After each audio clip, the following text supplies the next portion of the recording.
My name's Sam, and this is my channel. Do do do do. Hey everybody, welcome back to my channel. If you're new here, my name is Sam, and today we will be making candy. That's right, I said candy. So, over the course of quarantine, I decided that I was going to watch Avatar: The Last Airbender for the very first time. I had never seen it as a kid, so my boyfriend and I hunkered down and we watched Avatar, followed directly by Korra. And I loved it so much, I've been recently wanting to get back into the universe, so I decided to make some hard candy inspired by the Water Tribe. So there's a famous food in the Water Tribe called sea prunes, and I decided to make a sea glass sea prune candy.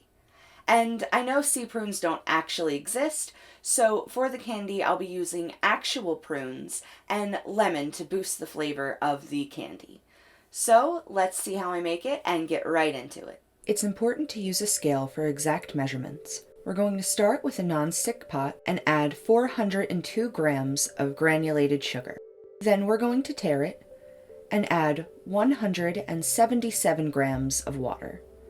We're going to tare it once again and add 225 grams of corn syrup.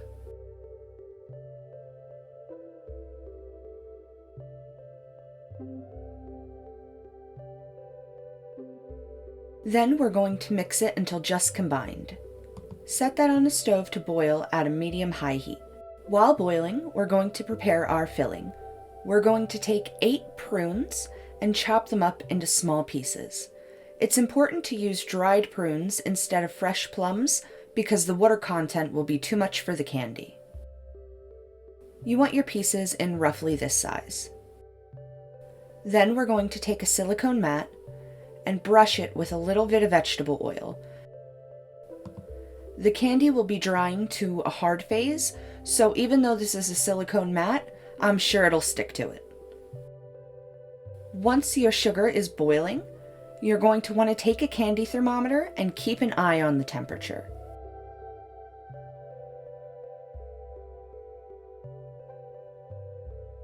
You can use a method of dropping it into water, but it's much easier to use a thermometer. We're going to let this boil until it reaches 300 degrees. And then once it reaches 300 degrees, you're going to take it immediately off the heat. Unfortunately, my camera died right after this, but once it reaches 300 degrees, you're going to stir in your fillings and flavorings. Here I put in the dried prunes already, with a little bit of blue food coloring, and a little bit of lemon extract straight into the pot. Then we're going to quickly pour our hard candy mixture onto our oiled silicone mat. You're going to want to work quickly because it'll dry very quickly and harden on everything. Spread it out as thinly as possible without creating gaps in your candy. If you notice holes, just try and spread it around to cover it back up. Once that's done, it'll look like this, and we'll leave it for several hours until completely cool. And at that point, we're going to crack our candy into small pieces.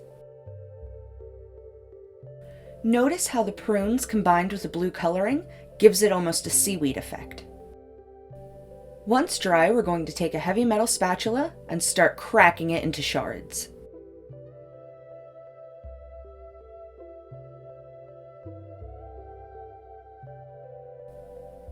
Once all your pieces are nice and glass-shaped, they should look something like this.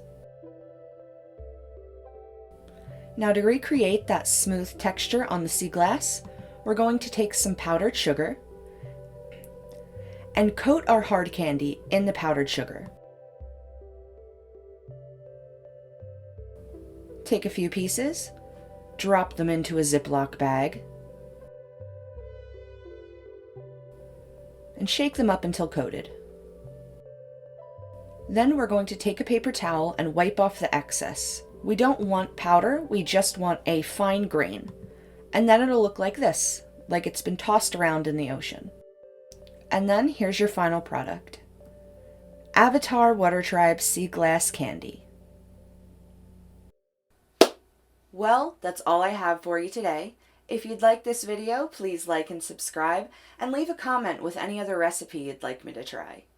My other social medias will be linked down below, and otherwise, I'll see you next week for more shenanigans.